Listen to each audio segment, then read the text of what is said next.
biyadihi wal muhajiru man hajara ma nahallahu anhu. Rawahu Bukhari wa Muslim.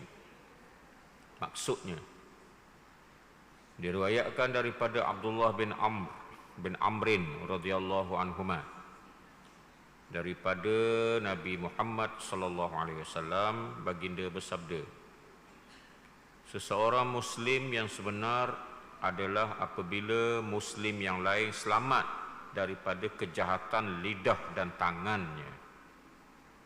Orang yang berhijrah ialah orang yang meninggalkan larangan Allah. Hadis sahih, riwayat daripada Bukhari dan Muslim.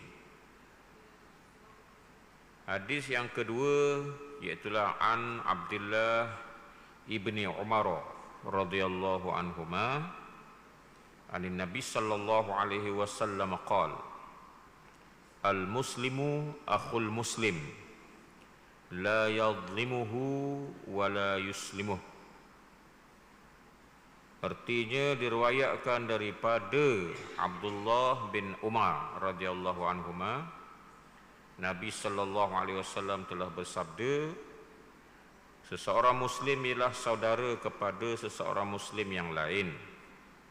Ia tidak akan menzaliminya dan tidak akan mendedahkannya kepada kemudaratan. Hadis ni adalah riwayat daripada Bukhari dan Muslim. Jadi kita tengok dua hadis ni, iaitulah dia menekankan masalah orang Islam, sama-sama orang Islam ni adalah bersaudara, dan ciri-ciri bersaudara tu dia kata ada dua perkara. Kalau ikut berdasar pada hadis yang pertama tu ialah orang Islam dia bersaudara dengan orang Islam yang lain, persaudaraan seagama, seideologi, satu ideologi. Sebabnya ialah kerana orang Islam dengan orang Islam lain tu dia adalah satu akidah, satu prinsip, satu ideologi, satu berpegang kepada satu Tuhan, bernabikan kepada satu Nabi, dan berpandukan kepada satu kitab, iaitulah Al-Quran, dan bersandarkan kepada satu sunnah. Semua satu mereka, satu. Ya. Maka tak mana sabahlah orang Islam dia berpecah antara satu sama lain. Tak mana sabah, sebab sumber satu, Nabi satu, bertuhankan Tuhan yang satu, beragama dengan agama yang satu, kemudian berideologi dengan ideologi yang satu, ideologi Islam, berakidah dengan akidah yang satu, benda lagi. Jadi sebab tu berdasarkan kepada kaedah itu, maka orang Islam sepatutnya ada satu sifat ni. Sifat dia ialah dia tidak akan, lidah dia akan jaga daripada memburukkan orang Islam. Satu. Yang kedua, tangan dia terjaga daripada memukul ataupun merosakkan orang lain ataupun melakukan kejahatan kepada orang lain. Lidah dia jaga. Oleh kerana itu dalam Islam dia haramkan mengupak haram, fitnah haram. Sebab apa yang haram tu? Sebab dia boleh melonggarkan ukhuwah, perpaduan. Tak? Jadi sebab tu dalam apa keadaan sekalipun orang Islam kena beramal dengan hadis ni, barulah selamat. Kalau kita tidak beramal dengan hadis ni, kita tidak akan selamat. Okay? Jadi apabila kita tengok ada orang tu salah, ipuk kepada orang yang berkaitan, ipuk polis, ipuk kepada pihak berkuasa. Kalau salah, hukum. Tak payah nak mengopak, tak payah nak apa, hukum. Hukum adalah sama.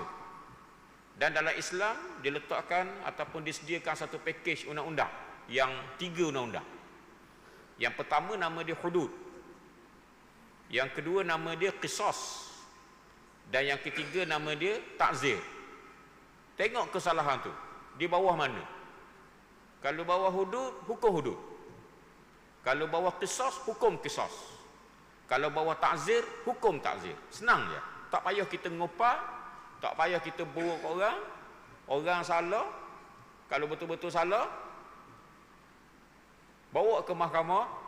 Bila bawa ke mahkamah, mahkamah akan mengadili berdasarkan kepada hukum Allah, berdasarkan kepada kaedah Allah, berdasarkan kepada kehakiman yang disediakan oleh Allah, lalu berhukum mengenakan hukuman yang telah diletakkan oleh Allah Subhanahu wa taala. Senang je, tak payah kita ngopak, tak payah susah-susah.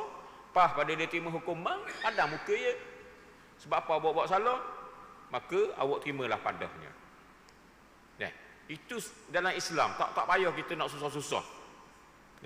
Sebab tu dalam Islam diletakkan keadilan. Keadilan tu cukup penting, adil dalam segala urusan, termasuk dalam urusan mahkamah, dalam urusan pengadilan dan sebagainya. Jadi tak payahlah kita nak ngopak orang tu, tak payahlah kita nak memburukkan orang tu, tak payahlah kita nak memfitnahkan orang tu. Kalau dia salah, hukum.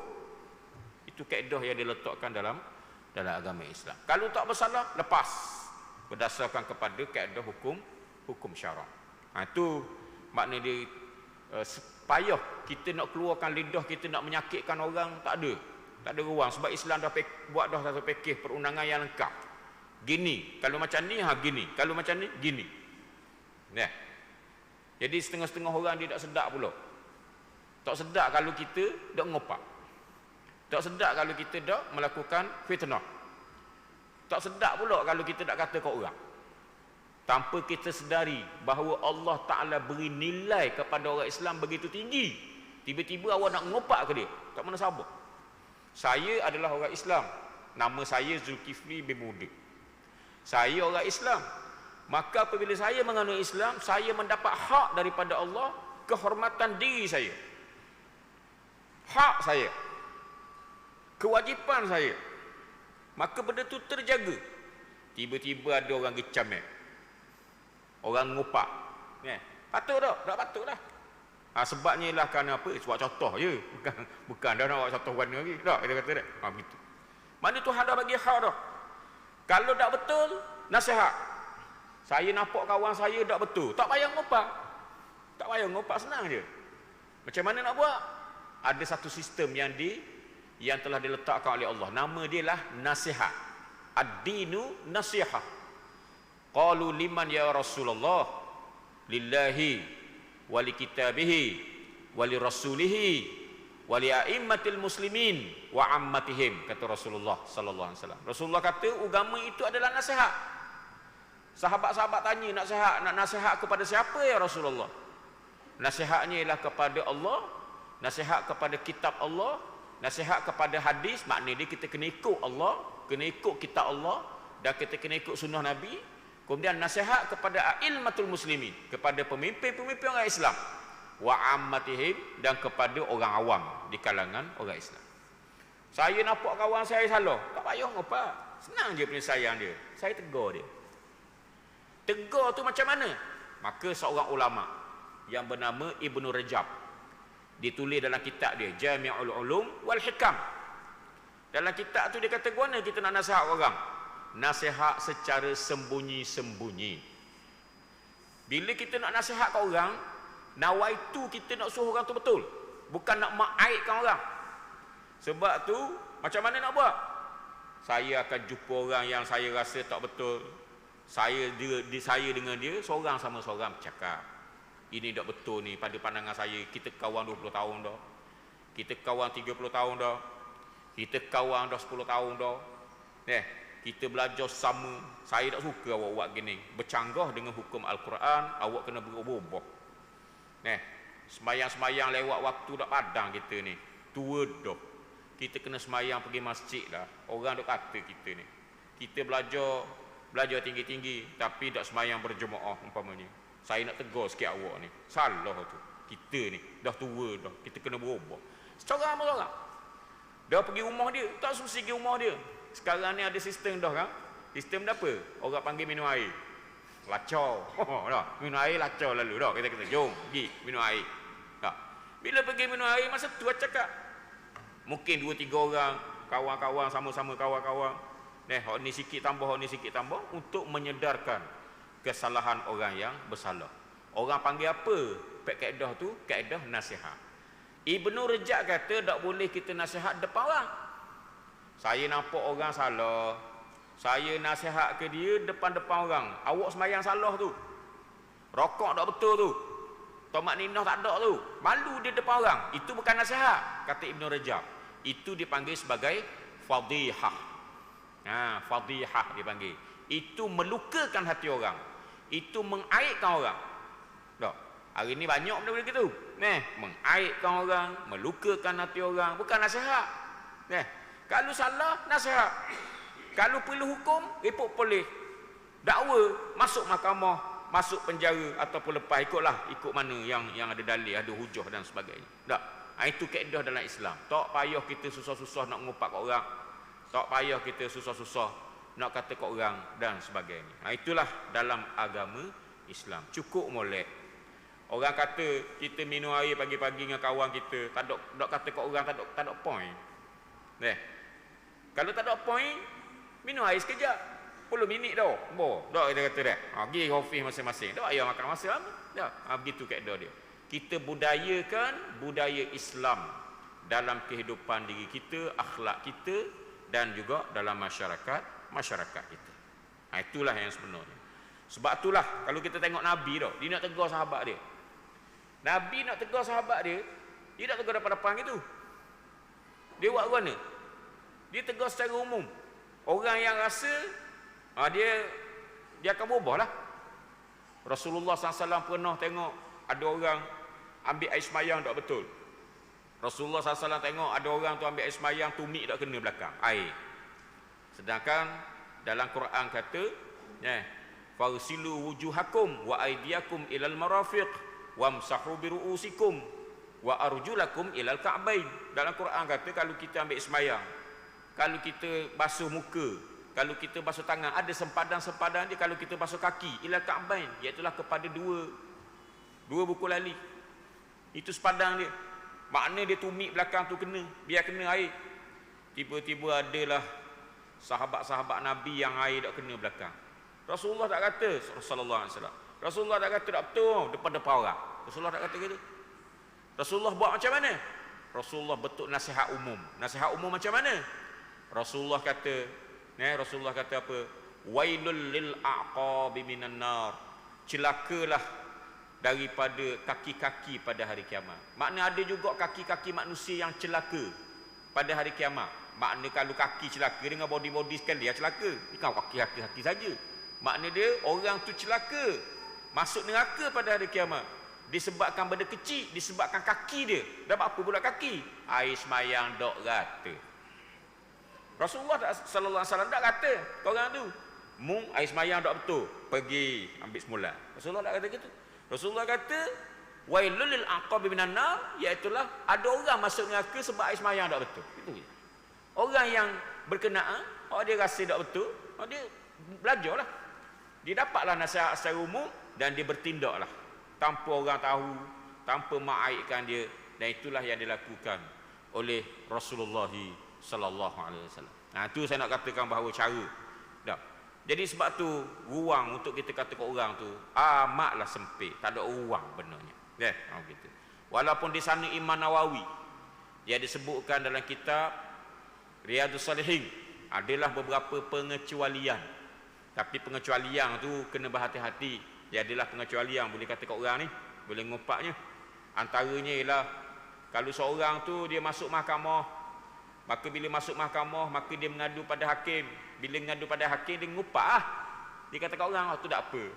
Kalau dak buat gitu dak nak ngadu guan, dak kata dia. Ini berdasarkan kepada apa yang berlaku di zaman Rasulullah sallallahu alaihi wasallam, iaitu ada seorang perempuan nama dia Hindun bin Utbah. Hindun bin Utbah. Dia ni dia ni tak puas hati dengan suami dia.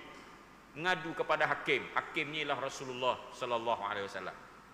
Ngadu apa tu?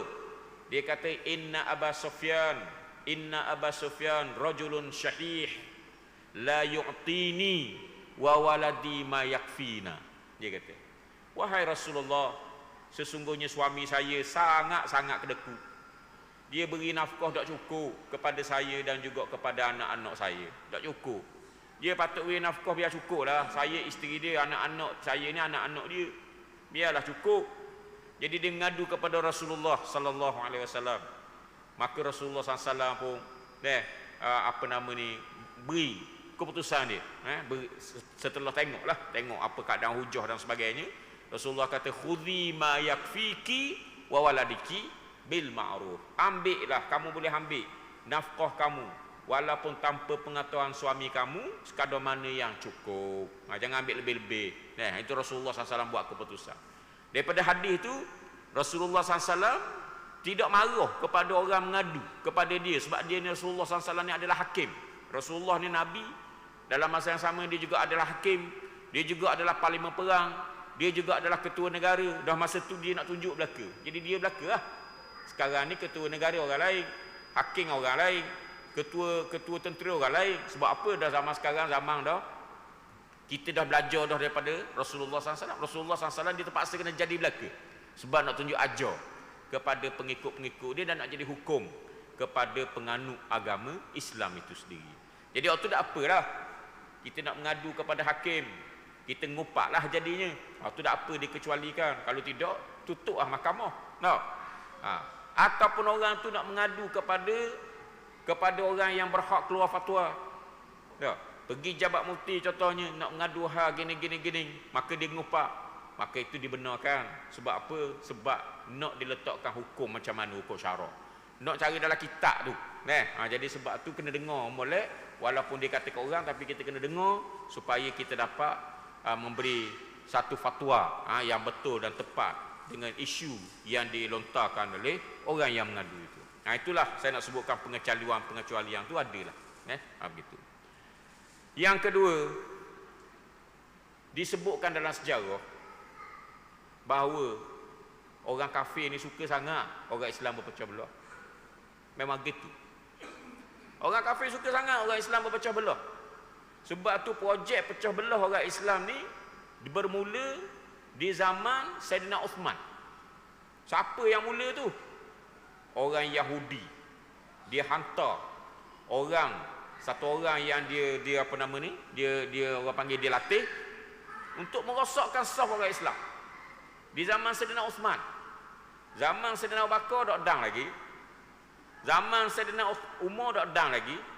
Zaman Saidina Uthman ni dia dang cari idea. Dah jauh dah dengan Rasulullah SAW, orang Islam makin ramai. Jadi cari jalan macam mana nak mecah belah orang Islam. Maka apabila Abdullah bin Sabah, nama dia Abdullah bin Sabah Yahudi ni, dia bukan seorang, dia adalah kumpulan. Dia adalah satu organisasi yang dihantar oleh orang Yahudi daripada Yaman. Memang dia hantar untuk merosakkan orang Islam, untuk memecah belahkan orang Islam. Jadi sebab tu saudara-saudari, saya nak sebutkan sini, jaga-jaga bahawa projek nak pecah belahkan orang Islam adalah projek orang yang menjadi musuh kepada Islam. Takkanlah orang musuh pada Islam tu orang Islam diri, iaitulah orang-orang yang bukan Islam yang berusaha untuk memecah belahkan orang Islam. Banyaklah tujuan-tujuan dia. Bayangkan saudara-saudari, dalam Quran kata walan tarda ankal yahud walan nasara hatta tattabi'a millatahum. Bayangkan ayat tu. Ayat tu banyak benda kita boleh ambil pengajaran. Yang pertamanya maksudnya ialah orang kafir orang Yahudi dengan Kristian tidak akan selama-lamanya redha kepada Nabi sehinggalah Nabi ikut agama mereka. Yang pertamanya perkataan lan. Lan ni nak beritahu ni lan. Bukan orang lan ni, bukan lan pokok kita dah ni. Ni lan Quran.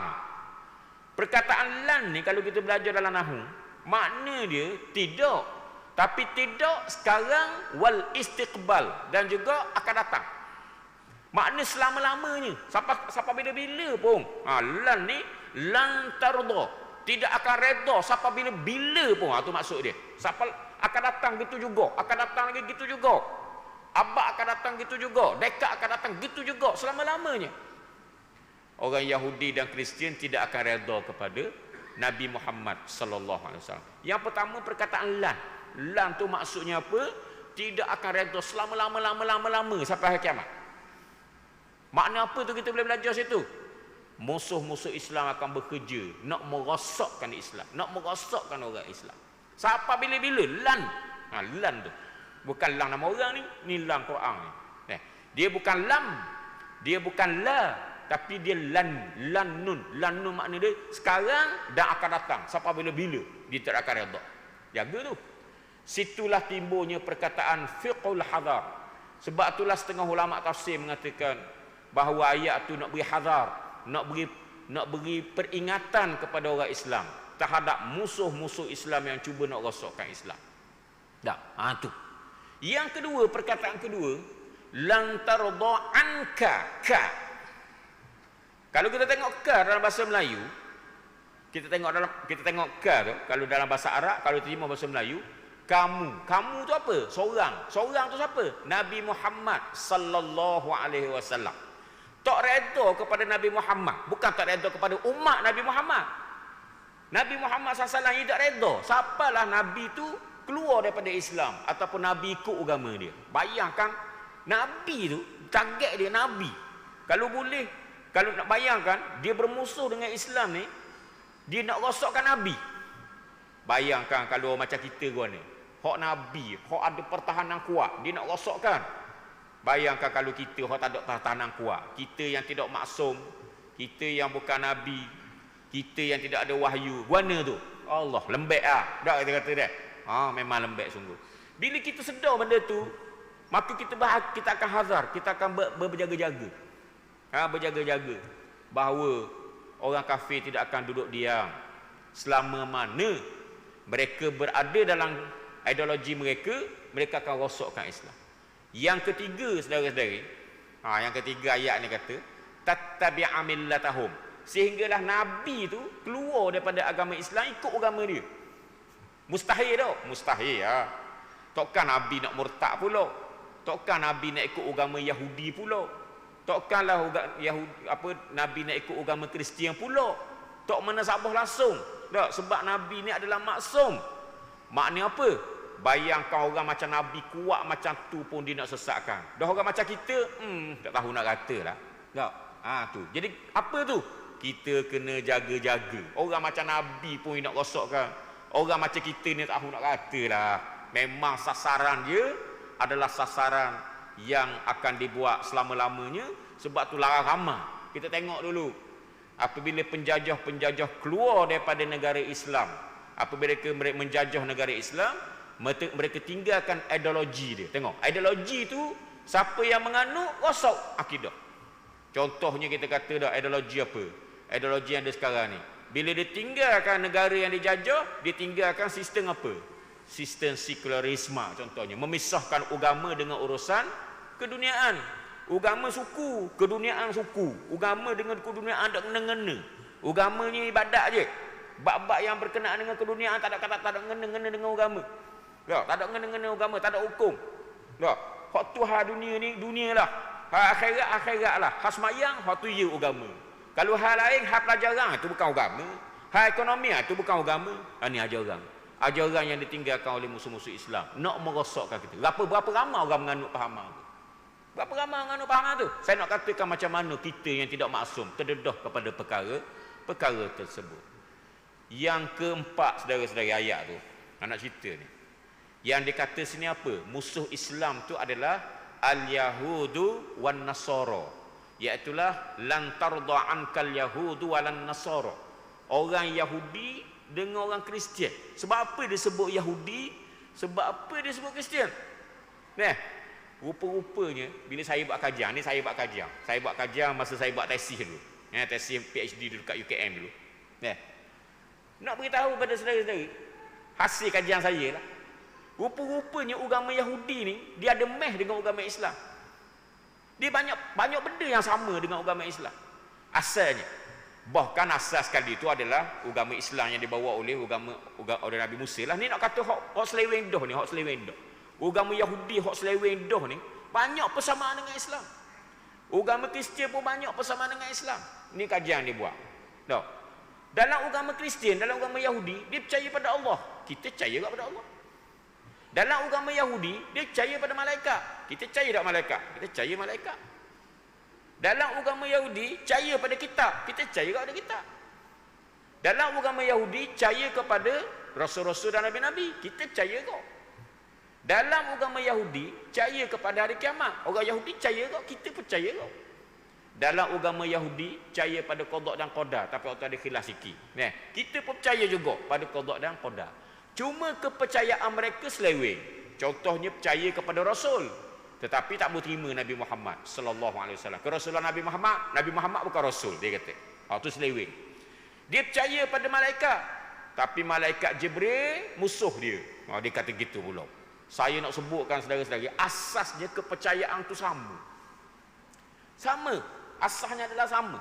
Sehingga dia katakan orang Yahudi percaya pada azab kubur. Azab kubur dia percaya. Ada satu cerita dah, saya sebut dah semua ni. Nabi Muhammad sallallahu alaihi wasallam pada masa tu tak ada rumah. Pada tu ada orang Yahudi, orang Puang. Dia pergi ziarah Siti Aisyah. Siti Aisyah ni isteri Nabi. Orang Yahudi pergi ziarah isteri Nabi nama Aisyah. Saya nak ceritanya macam mana hubungan baik Nabi, Siti Aisyah dan keluarga Nabi dengan jiran-jiran, termasuklah dengan orang Yahudi. Rasulullah SAW tak ada masalah dengan orang bukan Islam, tak bermusuh. Beri peluang, hak berjiran sekalipun. Dikatakan ada seorang perempuan Yahudi, dia pergi berziarahi Siti Aisyah radhiyallahu anha. Lalu dia nampak Siti Aisyah ni sangat baik. Lalu dia kata apa kepada Siti Aisyah? Dia kata, a'adzakillahu min azabil qabri. Mudah-mudahan Allah Ta'ala menyelamatkan kamu daripada azab kubur. Kejut Aisyah. Masa tu Aisyah tak tahu lagi ada azab kubur. Lalu Rasulullah SAW balik, Siti Aisyah tanya, orang Yahudi dia kata ada azab kubur, betul ke Rasulullah? Rasulullah kata betul, memang ada. Saya nak ceritakan bahawa orang dalam agama Yahudi dia percaya pada azab kubur. Dia tak kena apa buat ya, sebab dia kata dia betul dah. Gitulah. Ada azab kubur pun ada juga nak ceritanya. Banyak persamaan orang Yahudi asal dia tu, asal usul dia tu dengan orang Islam. Ayat ni beritahu orang yang hampir tu akidah dekat-dekat dengan orang Islam, hak tu pun kuat bermusuh dengan Islam. Apatah lagi kalau agama tu bukan agama Yahudi, tak ada langsung sama dengan Islam. Mana maknanya? Kuat lagi lah musuh aku nak kata. Dah, kuat lagi lah. Setara hak Yahudi tu hampir dengan Islam. Setara Yahudi tu asas-asas dia adalah sama dengan Islam, cuma dia seleweng. Percaya pada Allah pun ada, percaya pada malaikat pun ada, percaya pada kitab pun ada, percaya kepada rasul-rasul pun ada, percaya pada hari kiamat pun ada, percaya pada qada pun ada. Hak tu asasnya adalah sama walaupun dia keseleweng. Hak tu yang macam tu pun kuat bermusuh dengan Islam. Apatah lagi kalau bukan Yahudi. Bayangkan, kuat lagi dah. Saya nak kata lah. Saya kata dah. Itulah 4 perkara yang kita boleh faham daripada ayat saya baca tadi. Dia menjurus kepada satu perkara bahawa kita orang Islam berdepan dengan musuh-musuh kita. Sama ada musuh dalaman ke luaran ke, kita ada musuh. Jadi sebab tu dalam agama Islam dia tekan sungguh perpaduan ni. Perpaduan yang tekan sungguh. Perpaduan dalam akidah, perpaduan dalam syariat, perpaduan dalam akhlak, perpaduan dalam masyarakat, perpaduan dalam semayang, perpaduan dalam ibadat. Sebab tu dia suruh kita ni puasa bulan Ramadan belaka. Tak ada lah. Negeri ni puasa bulan Syawal, negeri ni puasa bulan Ramadan, tak sama je. Dia suruh semayang berjemaah, semayang jemaah pula, semayang raya pula. Nak suruh ni kita bersatu padu dah. Sehingga Dr. Yusuf Qaradawi sebut dalam beberapa buku dia. Dia kata bahawa siapalah dalam Quran, dalam surah Fatihah yang kita baca tu 17 kali sehari tu, Allah Ta'ala menggunakan perkataan na. Iyyaka na'budu wa iyyaka nasta'in. Kepada engkau kami sembah. Dia tak kata aku sembah, kami sembah. Dan kami minta pertolongan. Ihdinas siratal mustaqim. Tunjukkanlah kami ke jalan yang benar. Bapa itulah kami. Menunjukkan bahawa orang Islam ni memang kuat bersatu padu. Sebab itulah mereka gunakan ayat Quran, ayat surah Fatihah tadi, dia gunakan perkataan kami. Dia satu isyarat bahawa kita ni adalah satu tangan, kita adalah satu akidah, kita ni sama je. Orang yang bertakwa lebih daripada yang lain. Dan kita berusaha untuk membaiki diri kita supaya kita lebih bertakwa kepada Allah. Biarlah kita sama-sama bertakwa pada Allah. Oleh kerana nak suruh sama-sama bertakwa, maka dia letakkan satu kaedah yang dipanggil sebagai al-amru bil ma'ruf wan nahyu 'anil munkar. Dia suruh kita suruh kepada ma'ruf dan dia suruh kita mencegah kemungkaran. Itulah saya nak katakan. Dr. Yusuf Qawi kata tu, kata na tu, na. Ihdina, sebab apa kami tu nak menunjukkan Tuhan nak beri benda yang tersirat bahawa kamu ni adalah satu. Bukan ihdini siratal mustaqim, tunjukkanlah aku dah, tunjukkanlah kami. Maknanya kita ada tanggungjawab. Bukan saya seorang nak baik. Ihdina tu tunjukkanlah kami. Bukan saya seorang nak baik, nak dapat hidayah. Saya nak orang lain pun baik juga. Orang Islam sama orang Islam ni, hak lebih kurang amal tu kita nak biarlah kita sama-sama mengabdikan diri pada Allah, meningkatkan ketakwaan kita kepada Allah Subhanahu wa taala. Jadi sebab itulah ditekankan masalah ukhuwah Islamiyah. Orang kafir kita tengok dalam sejarah, dia masukkan Abdullah bin Sabah ke dalam masyarakat Islam. Dia nak rosakkan orang Islam. Maka daripada pemikiran Abdullah bin Sabah yang sesat tu, maka lahirlah satu puak. Orang panggil puak Sabaiyah. Sabaiyah. Ni nama puak ni. Puak yang jahat ni. Puak yang direka-reka hadis dan direka benda-benda bercanggah dengan Islam. Tujuan nak pecahkan orang Islam. Sebab bila ada orang Islam percaya, maka orang Islam tu akan berpecah lah daripada orang yang tak percaya. Yang tak percaya tu yang betulnya ahli sunnah wal jamaah. Yang percaya yang salahnya sebab dia bawa benda baru. Maka dia bawalah teori macam-macam. Teori imamah dipanggil. Teori ismatul imamah macam-macam. Kemudian dia panggil teori, dia panggil apa? Badak, nazariyatul badak dia panggil. Macam-macam lah istilah-istilah yang digunakan. Maka lahirlah satu puak, berpecah belah orang Islam dengan satu puak ni. Nama puak ni lah Sabaiyah. Maka Sabaiyah ni lah yang akhirnya dikenali sebagai Syiah. Apa tu Syiah? Tu orang panggil Syiah. Syiah tu lah asalnya daripada puak-puak Sabaiyah. Sabaiyah ni diasaskan oleh orang Yahudi. Nama dia Abdullah bin Sabah. Sebab itulah dikatakan dalam kitab tu As-Sunnah, As-Syiah was-Sunnah. Disebut dalam kitab tu. Dia kata As-Syiah walidatul Yahud. Dia kata Syiah itu adalah anak kelahiran Yahudi. Anak kelahiran Yahudi. Sebab tu kita tak pakai Syiah. Sebab dia sesat. Dan itulah hak mula-mula sekali firqah, golongan yang pertama sekali muncul untuk merosakkan perpaduan orang Islam. Pada tu timbul pula bila dah orang Islam berpecah, maka berlakulah peperangan. Iaitulah peperangan yang paling besar sekali lah peperangan Jamal dengan peperangan Siffin. Peperangan Jamal ni di antara tentera Sayyidina Ali dengan tentera Sayyidatina Aisyah radhiyallahu anha. Sayyidina Ali karramallahu wajhah. Sebab adalah panjang cerita, saya nak cerita tu panjang doa. Puak-puak ni balah. Sebab apa? Mereka berselisih pandangan berhubung macam mana nak selesaikan siapakah pembunuh Sayyidina Uthman. Dan kita kena igat pembunuh Sayyidina Uthman dan kita hukum. Sayyidina Ali kata nak hukum guana. Mereka ni terlalu ramah satu puak. Kita kena stabilkan dulu politik, barulah kita hukum. Kita carilah pesalah-pesalah tu dan kita hukum. Sekarang nak buat macam mana, campur aduk sekali. Hak tukang bunuh Sayyidina Uthman dengan yang tak bunuh duduk sekali. Kita tak tahu, bukan senang tu nak tahu. Nak siasat. Kalau learning nak siasat kena tahanan remah pula. Bukan senang. Tahanan remah tu nak siasat. Kita nak bantu polis. Sebab tu polis nak ada satu benda bentuk tahanan, dia panggil tahanan remah. Nak tahanan remah tu perlu pada perintah mahkamah. Dia tak boleh nak tahan-tahan gitu je. Bukan senang nak siasat ni. Sayyidina Ali kata tak boleh nak gaduh gitu. Kita kena stabilkan dulu politik. Tapi oleh kerana pembunuh Sayyidina Uthman tu, dia duduk dalam saf bersama-sama dengan tentera Sayyidina Ali. Bukan Sayyidina Ali nak pun, bukan. Dan nak buat guana, dia nak kawal masa tu. Sebab pembunuh Sayyidina Uthman duduk di Madinah. Mereka berkuasa di Madinah. Maka apabila Sayyidina Ali nak memerangi ataupun nak selesailah masalah dengan puak-puak Siti Aisyah ni, pada masa itu berlakulah peperangan ekor dia panggil. Peperangan ekor macam mana? Dia sebenarnya bukan peperangan, tetapi dia adalah demonstrasi. Dia ni adalah orang panggil tunjuk perasaan besar-besaran. Akhirnya hak ekor tu yang mula balah. Hak ekor lah yang mula balah perang. Hak ekor ni bukan orang betul ni, orang salah, orang yang diprojekkan, orang yang diprogramkan. Maka bila hak ekor ni perang dia merebak. Akhirnya berlaku peperangan. Orang panggil peperangan Jamal. Oh ni saya cakap ni saya ambil daripada beberapa tulisan lah dalam apa nama yang berhubung dengan perkara ni. Tengoklah, kita tengok dalam kitab Itmamul Wafa. Kemudian kita tengok juga dalam kitab apa nama ni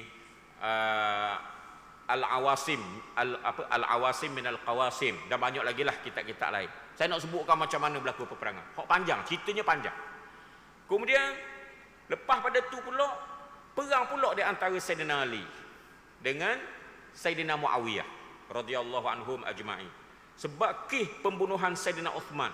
Sayyidina Uthman dibunuh oleh puak-puak yang terpengaruh dengan pemikiran Sabaiyah tadi. Hak saya sebut mula-mula ni. Hak inilah yang mengepung rumah Sayyidina Uthman. Bila dah bunuh Sayyidina Uthman, bukan senang tu nak cari pembunuh tu. Pembunuh ni bukan seorang, dia puak. Maka lahirlah peperangan yang kedua. Ni saya cerita rekah je ni, iaitulah peperangan di antara Sayyidina Ali dengan Sayyidina Muawiyah radhiyallahu anhum ajma'in. Maka hasil peperangan tu timbul satu puak yang kedua. Puak yang kedua. Orang panggil apa? Orang panggil puak-puak Khawarij. Khawarij. Sebabnya bila peperangan di antara Sayyidina Ali dengan Muawiyah ni, tiba-tiba masa perang tu beramai orang mati. Oh, ramai sungguh mati. Bila orang mati siapa yang mati? Orang Islam. Sebab tentera Sayyidina Ali orang Islam, tentera Muawiyah orang Islam. Perang saudara orang panggil. Bila banyak sangat mati tu, maka seorang sahabat nama dia Abdullah bin Amr bin As radhiyallahu anhuma, dia cadang ginilah, kita kena berhenti perang dah oleh ni. Buat ramah sangat mati. Pada mati gini baik kita mati lain tau. Pada mati sama-sama Islam gini. Maka dia cadangkan supaya kita kembali kepada Al-Quran. Oleh kerana Abdullah bin Amr bin As ni dia sebelah Muawiyah. Dia sebelah Muawiyah, dia sokong Muawiyah. Maka dia cadang pada Muawiyah, kita akak, kita letak Quran, mushaf Quran, kita ambil senjata hak panjang tu orang panggil tombak, kita pun letak, kita akak. Makna dia kita nak kembali kepada Al-Quran dan sunnah Nabi Muhammad sallallahu alaihi wasallam. Lalu tentera Muawiyah pun buat begitu. Bila buat begitu, maka Sayyidina Ali terus serta-merta memerintahkan supaya dihentikan peperangan. Terus berhenti. Sebab apa? Orang sebelah sana ajak kita balik kepada Al-Quran. Kita kena berhenti wajib. Sebab dalam Quran dah penyelesaian dia. Asal orang ajak je balik pada Quran, kita kena berhenti. Tiba-tiba ada di kalangan tentera Muawiyah tak setuju. Kita kena lawan juga puak-puak ni. Kita tak boleh reti perang. Ini tipulah macam-macam. Dah. Tipulah. Orang panggil cara nak mengelirukanlah macam-macam. Kata Sayyidina Ali, orang ajak balik pada Quran, kita kena ikut. Stoplah ke perang. Stop serta-merta. Maka hak tak setuju tadi, orang panggil Khawarij. Khawarij. Lalu mereka ni ada satu puak, dia panggil Hairuriyah dia panggil. Maka apabila mereka ni buat begitu, maka Sayyidina Ali pun hantar seorang sahabat dia. Nama dia Abdullah bin Abbas radhiyallahu anhuma, bincang dengan puak-puak yang Khawarij ni. Ramai rupanya. Akhirnya Abdullah bin Abbas berjaya tarik semula hak yang sesak Khawarij tadi, hak yang lari daripada Sayyidina Ali, 4,000 orang. Maknanya ramai puak-puak tu. Puak-puak yang Khawarij ni ramai. Rupa-rupanya ada satu anutan baru. Rupa-rupanya satu anutan baru. Ni semua daripada orang-orang perancangan daripada musuh-musuh Islam ni. Apa yang disebutnya? Iaitulah dia kata la hukma illa lillah. Tidak ada hukum melainkan untuk Allah. Dan siapa-siapa yang buat dosa maka dia kafir, bukan dosa besar. Siapa-siapa yang buat dosa dia fasik. Patut fasik kita orang Islam ni, kita ahli sunnah jemaah. Tapi dia kata tak, siapa-siapa yang buat dosa besar dia kafir. Kalau dia kata kafir tu, maka rosaklah akidah Khawarij. Sebab dia mengkafirkan orang-orang yang tak layak lagi dihukum sebagai kafir. Iaitulah orang yang dia tu melakukan dosa besar. Ni orang panggil puak-puak ni satu Khawarij. Khawarij ni telah orang panggil Khawarij ni. Maka itulah satu puak pula. Berpecah pula satu lagi. Iaitulah daripada ahli sunnah wal jamaah timbul kepada Syiah, timbul pula Khawarij. Dan ada pula satu puak lagi orang panggil Murji'ah. Murji'ah ni orang yang tak suka kepada peperangan. Dia ni tak boleh terlibat dengan peperangan. Akhir dia kata kita orang Islam ni kok mana-mana pun kita bersaudara. Kalau kita buat jahat guana-guana pun tetap bersaudara. Walaupun orang tu buat satu benda yang mengkafirkan pun tetap juga orang Islam. Orang sok pula akidah. Orang yang sebuah bahala pun kalau dia ngucap dia kalimah syahadah dia orang Islam lagi. Allah, doa lalu ni. Maka orang panggil puak-puak Murji'ah. Ada 4 puak situ. Berpecah belah lah orang Islam. Itulah saya nak sebutkan macam mana agenda yang dibuat oleh orang bukan Islam untuk merosakkan orang Islam. Jadi hari ini kita tengoklah apa yang berlaku. Adakah kita ni adalah orang panggil orang Islam gini, tak kira lah siapa-siapa pun, sama ada dalam Malaysia ke luar Malaysia ke mana-mana atas dunia ni, adakah kita ni dalam keadaan begitu ataupun tidak?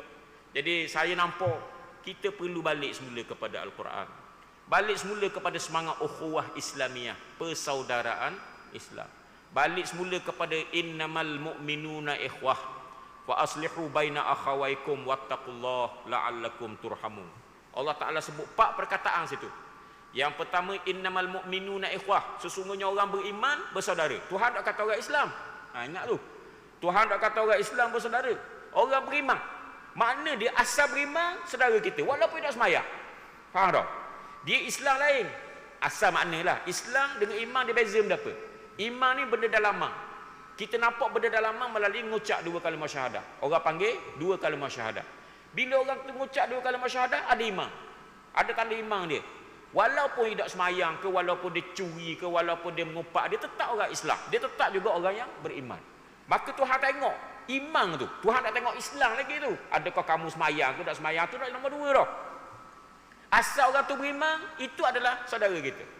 Maknanya janganlah disebabkan ada orang Islam buat dosa, dosa besar ke, dosa kecil ke, makan rasuah ke, curi ke, merokok ke, ngopak ke, kita kata hak dia ni sebagai orang Islam tak ada dah. Hak perpaduan tak ada dah dengan dia. Jangan kata gitu, salah.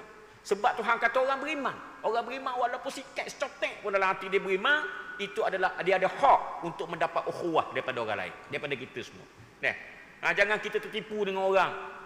Setengah-setengah orang kata orang kafir yang adil lebih baik daripada orang Islam yang jahat. Siapa kata gitu? Siapa kata gitu? Orang Islam yang jahat dia ada nilai lagi di sisi Allah sebab dia ada iman. Iman, itu iman. Orang kafir baik macam mana pun tetap jadi ahli neraka. Itu tak sama. Sebab tu dalam Quran kata afaman kana mu'minan kaman kana fasiqa la yastawun. Adakah sama di antara orang Islam dengan orang yang fasik? Fasik sini maknanya kafir. La yastawun, tak sama. Tak sama di sisi Allah Subhanahu wa taala. Dia ada kehormatan. Orang Islam guana-guana pun, jahat guana-guana pun ada kehormatan iman dia kepada Allah di sisi Allah Subhanahu wa taala. Walau masuk neraka guana-guana pun akhirnya masuk syurga kau. Tu orang Islam. Orang kafir baik guana-guana pun kekal dalam neraka sebab tidak ada kemuliaan di sisi Allah. Sebab tu disebutkan tak payahlah panjang sangat dah. Setakat tu jelah. Apa yang baik daripada Allah, yang tak baik daripada saya masih isi dah. Kalau ada tu saya sambung lagi lah insya-Allah pada siri-siri yang akan datang. Bismillahirrahmanirrahim. Alhamdulillahirabbil alamin. Wassalatu wassalamu ala asyrafil anbiya'i wal mursalin wa ala alihi wa sahbihi ajma'in. Allahumma ighfir lana warhamna wa tub 'alaina waffiqna wahdina wa atina min ladunka rahmah wa hayyi lana min amrina rasyada walhamdulillahirabbil alamin. Taqabbalallah.